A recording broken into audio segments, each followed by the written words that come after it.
எப்போ உங்க எக்ஸ் அவங்க பிரசன்ட் லைஃப்ல மேரிட்டல் லைஃப்ல நடக்கிற பிரச்சனைகளை உங்ககிட்ட அப் டு டேட் ஷேர் பண்ண ஆரம்பிச்சுட்டாங்களோ அதுதான் உங்கள் இறந்து போன காதலை மீண்டும் தோண்டி எடுப்பதற்கான அறிகுறி.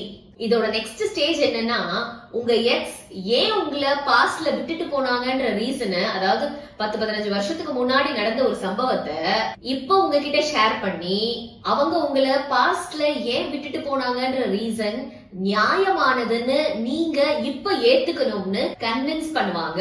ஒரு ஸ்டேஜ்ல ஆமா ஆமா அன்னைக்கு நம்ம எக்ஸ் பண்ணது சரிதான், தவிர்க்க முடியாத சூழ்நிலையில தான் நம்மள விட்டுட்டு போனாங்கன்னு நீங்க கன்வின்ஸ் ஆகிட்டாலே உங்க இறந்து போன காதல் உயிர்ப்பித்து விட்டதுன்னு அர்த்தம்.